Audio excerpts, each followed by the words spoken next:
O Conselho Administrativo de Defesa do Consumidor aprova a fusão da Sadia e Perdigão, anunciada há 2 anos. O acordo prevê a venda de 1/3 da nova empresa e a suspensão do comércio de vários produtos. Com o sinal verde do CAD, a Brasil Foods, empresa criada com a fusão, se torna a maior companhia de alimentos processados do país, com cerca de 80% do mercado de frios, massas e derivados de carne. Em 2009, as gigantes Sadia e Perdigão anunciaram a união das operações, mas o negócio ficou até agora sob a análise do CAD. O acordo de hoje estabeleceu uma série de condições. Primeiro, a Brasil Foods deverá suspender a venda de diversos produtos da marca Perdigão. Pernil, presunto, tender, linguiça e paio não serão comercializados durante 3 anos. Os salames sairão das prateleiras nos próximos 4 anos. E lasanha, pizzas e congelados por 5 anos. Além disso, a Batavo, outra marca da Brasil Foods, não poderá vender derivados de carnes processadas, como salsichas e hambúrgueres, durante 4 anos. Outra decisão do CAD. A Brasil Foods terá que vender 1/3 de sua capacidade de produção para um único concorrente. São fábricas, abatedouros e centros de distribuição capazes de processar 730 mil toneladas de alimentos por ano. A concorrente fica obrigada a manter todos os funcionários por um período de 6 meses. E a Brasil Foods não poderá criar novas marcas para substituir as que forem vendidas. Com isso, os conselheiros do CAD pretendem manter assim a concorrência no setor. O que o CAD quis fazer e fez, que eu acho que é interessante, é isso. Ele abriu um espaço para a concorrência. Nós somos mais um concorrente. A Brasil Foods teve lucro líquido de 804 milhões de reais no ano passado. E as ações da companhia, que estavam suspensas, voltaram hoje a figurar na Bolsa Paulista e tiveram alta de 12%. A gente noticiou aí 2 anos para sair uma resposta como essa. É um bom tempo? O que você acha? É um absurdo. É um absurdo. Você vê o seguinte, toda empresa tem o direito de se juntar com outra, de fazer uma fusão, de fazer o que quiser, pode fazer.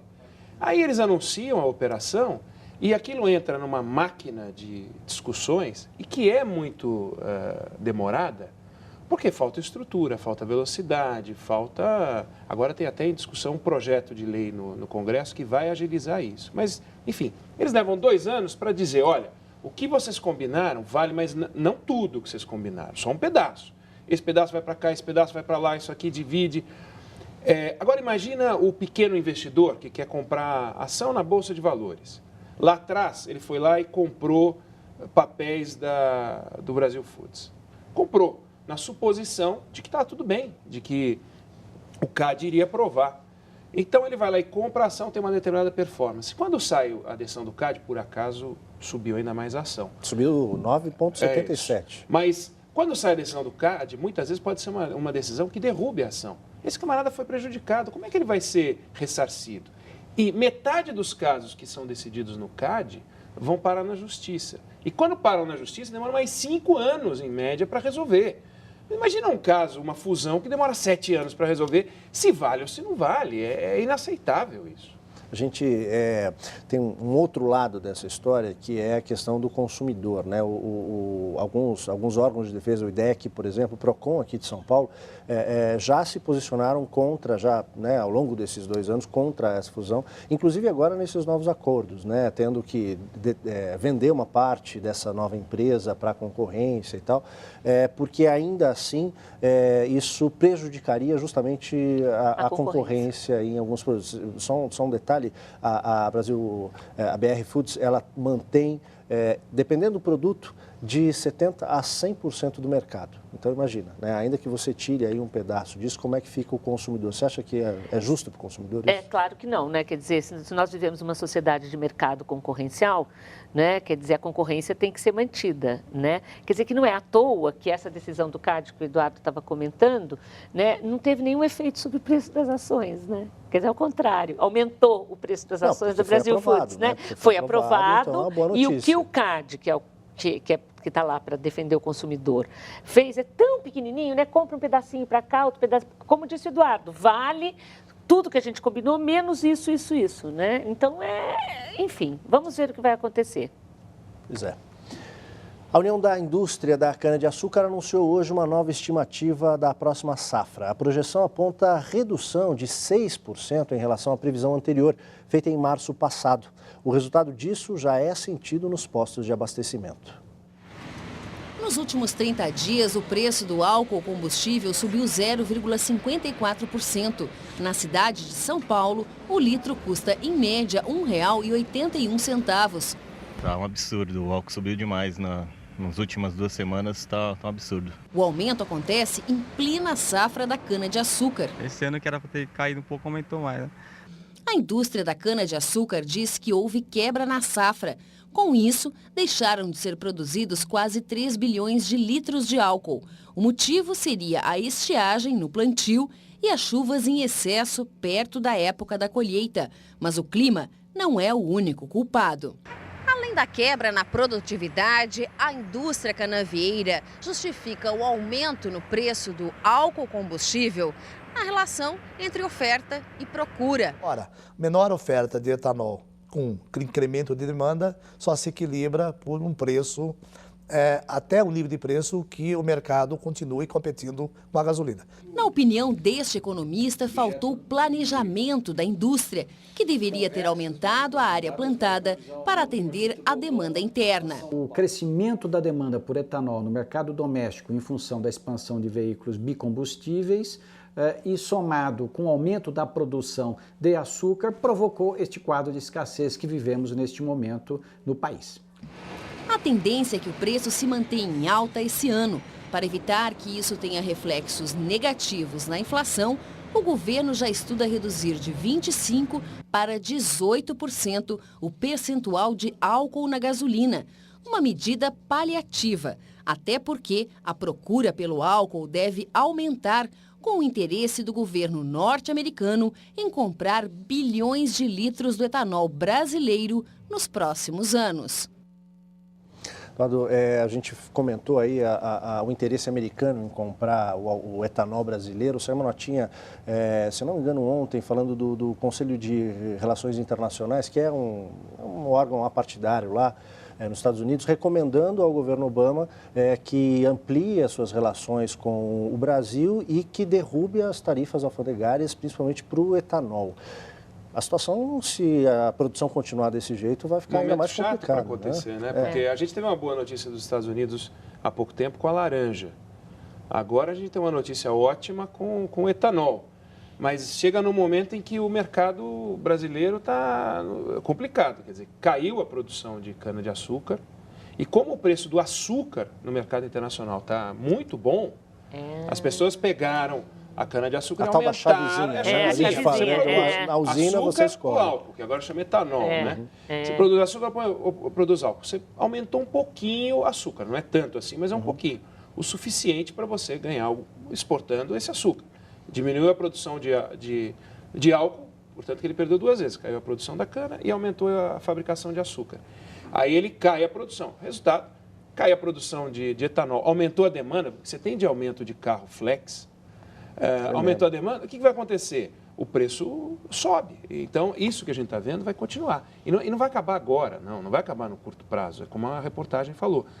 Está aí uma daquelas áreas em que a gente precisa ter investimento em estoque regulador, em infraestrutura, a gente precisa ter uma estrutura de logística, ou seja, tem que olhar para essa indústria, e aí foi uma bobeada. Tem fatores próprios da agricultura, a agricultura não é como a indústria, a agricultura chove, seca, faz sol demais, é uma coisa flexível. Pois é, mas não dá para botar sempre a culpa em São Pedro. Mas não dá, exatamente, ele não é o maior produtor do Brasil. Tem que haver um investimento que também não é só um investimento do governo, né? Quer dizer, esse setor de business precisa funcionar. E ainda junta com o momento em que também você está importando etanol no Brasil, né? E você também está importando gasolina. O que, assim, é uma coisa inimaginável. Né? A gente aqui era a grande bandeira. Lembrar do álcool, do pró-álcool e tal. Impressionante, né? A China volta a apresentar um alto índice de crescimento econômico no segundo trimestre deste ano e supera a expectativa, apesar de uma ligeira desaceleração. O crescimento chinês se mantém no ritmo do trem-bala, a nova linha que liga Pequim a Xangai. No segundo trimestre do ano, o índice foi de 9,5% em relação ao mesmo período do ano passado. Esse número, muito maior do que qualquer outro país do mundo, revela o enorme potencial de crescimento da economia chinesa, mas é ligeiramente inferior ao do primeiro trimestre do ano, que foi de 9,7%. Analistas previam uma queda no desempenho por conta das medidas adotadas pelo governo para conter a inflação, que está em 6,5%. Havia o temor de que uma eventual retração na economia chinesa, a segunda maior do mundo, teria reflexos negativos nos países que vendem para a China. E na Itália, o governo anuncia para sexta-feira a aprovação de um pacote de austeridade para conter a crise financeira. O ministro da Economia nega que o país seja a bola da vez na Europa. Os jornais de Roma concentram a atenção em Giulio Tremonti, o ministro da Economia, que ousou enfrentar o primeiro-ministro Silvio Berlusconi e defender o pacote de contenção de gastos do governo. Berlusconi tentou reduzir o alcance do corte de despesas e chegou a criticar publicamente o ministro, chamando-o, ironicamente, de gênio. Mas Tremonti assumiu a responsabilidade pelo pacote, avaliado em 65 bilhões de euros, muito acima do previsto, que vai atingir principalmente os setores sociais. Também foi anunciada a privatização de empresas em diversos setores, onde a presença do Estado ainda é predominante. Em meio à crise, o governo garantiu que os bancos italianos estão sólidos e que não existe a hipótese de precisarem de ajuda de emergência.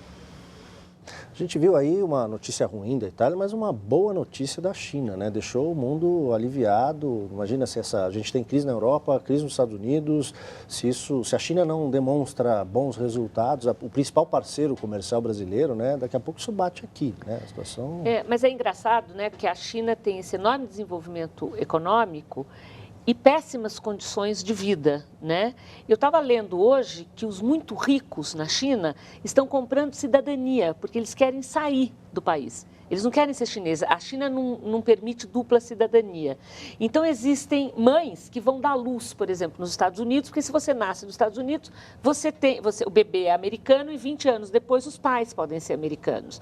Né? Quer dizer, e que chama Operação Céu Azul. Quer dizer, as pessoas querem ter direito a um céu azul. Porque esse crescimento da China está sendo feito sem sustentabilidade ambiental. Quer dizer, o céu da China é cinza, não tem céu azul. Né? Então, é muito engraçado que a gente tem uma visão, eu acho, pelo menos, muito unilateral de progresso. Eu acho que toda vez que progride, a gente tem que dizer assim, progresso de quem e para quê? Isso agora aí. Fale da Itália.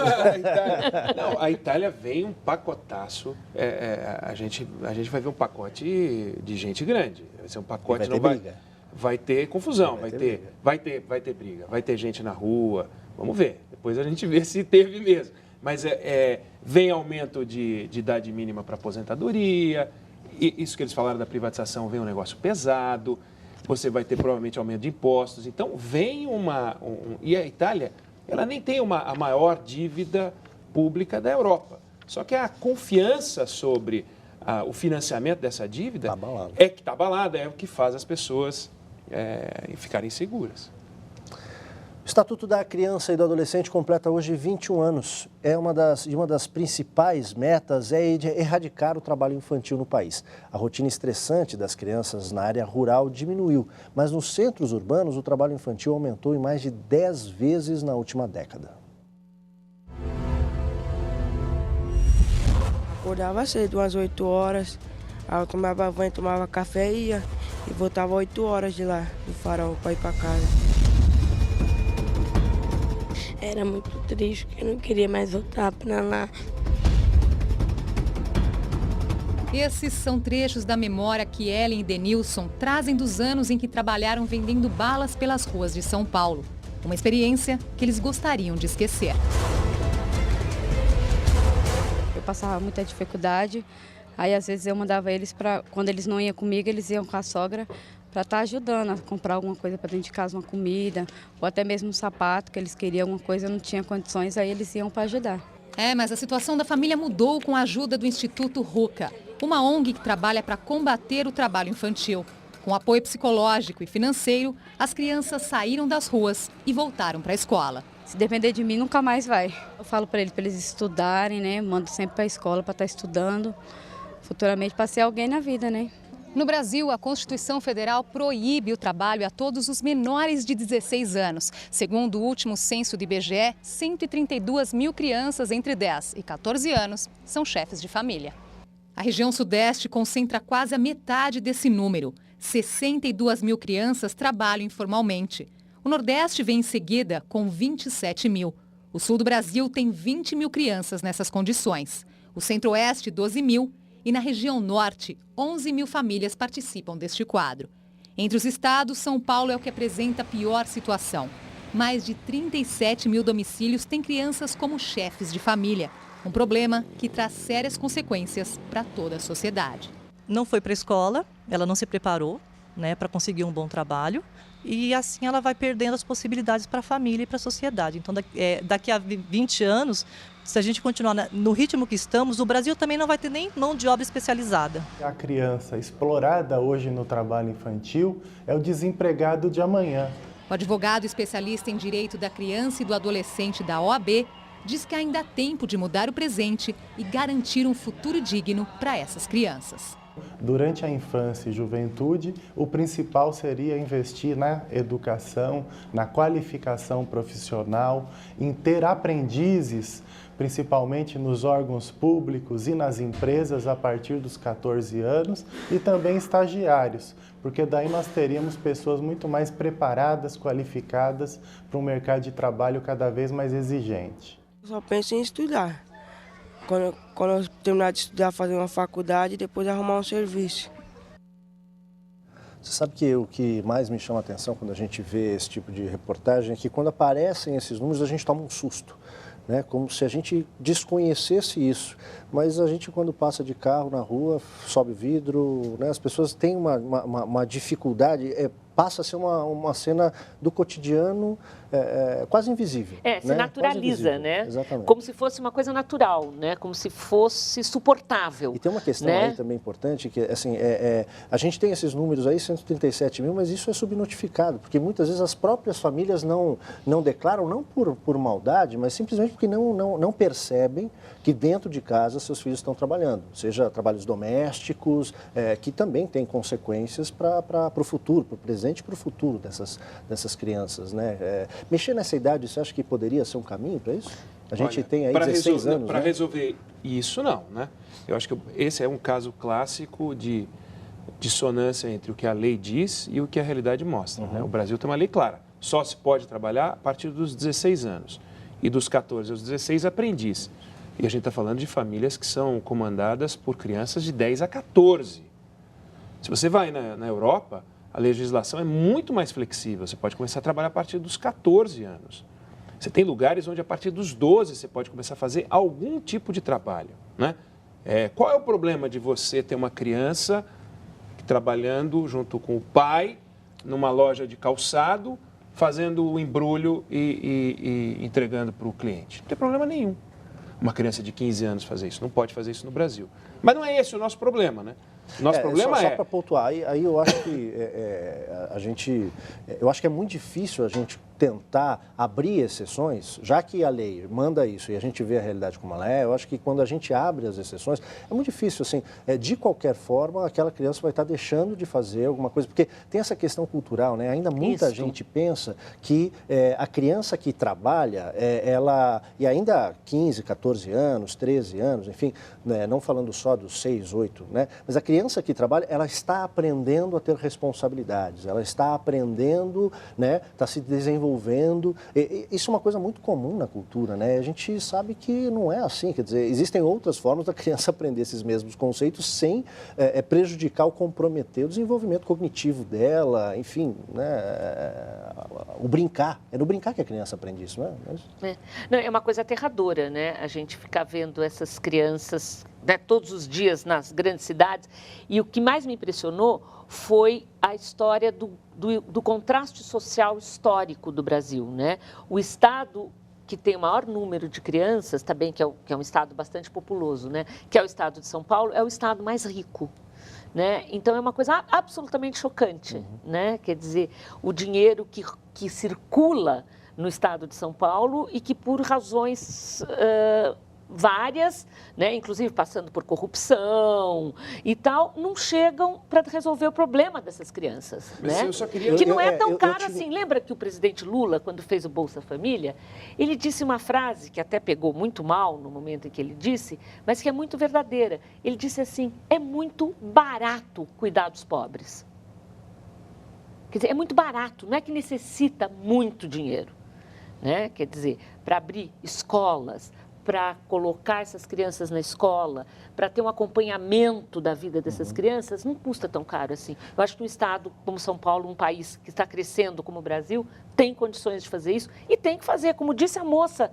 Aí daqui a pouco nós não vamos ter mão de obra qualificada. Não, a gente já não tem, né? A gente vai já ser tem muito pior, vai ser muito pior. Mas eu te interrompi, você estava conduzindo... Não, desculpa. a gente precisa só separar as coisas, quer dizer, os números que a gente vê são dramáticos.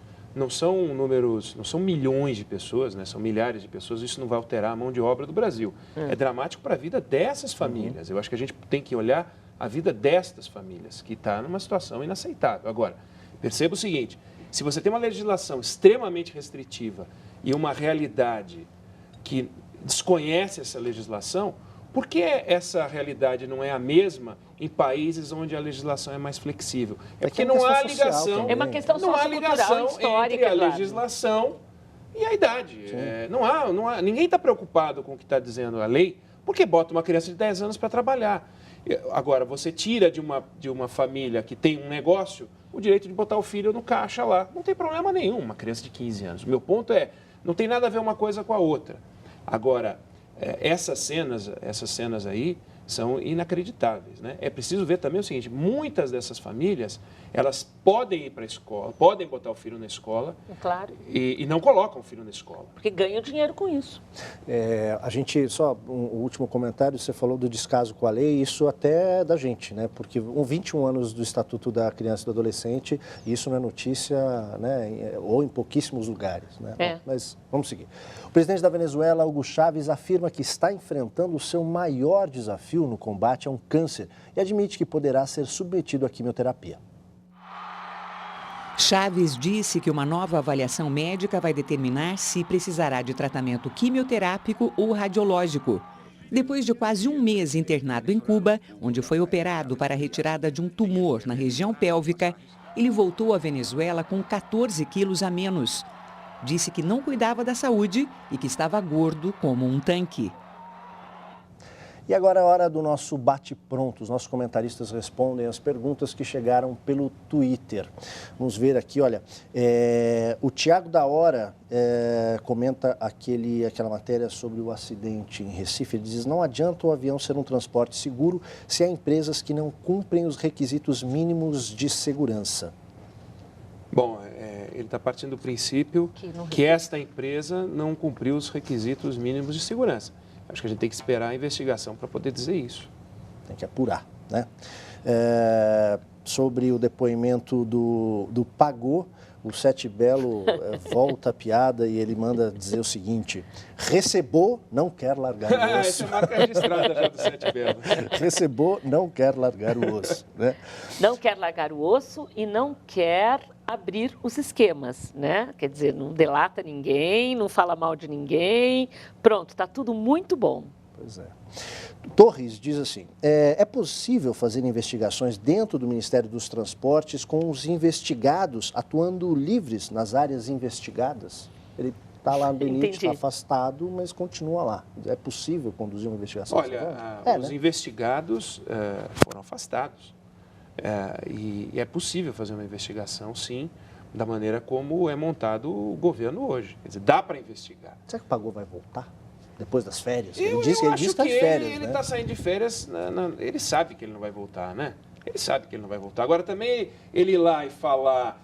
Assim, a gente não pode querer demais das pessoas, né? Ele já perdeu o emprego. Ele está na televisão associado a uma quadrilha de corrupção. Ele ir lá e falar, olha, gente, realmente eu tenho que ir embora porque eu aprontei demais, é querer demais. Né? Ele tem que dizer, não, eu tenho fé nesse governo, etc., e eu vou voltar. É o papel dele, é o papel de investigado. Sobre a matéria que nós demos sobre a ficha limpa valer só para o ano que vem, o Carlos Rios diz o seguinte: este nosso Supremo é muito ridículo.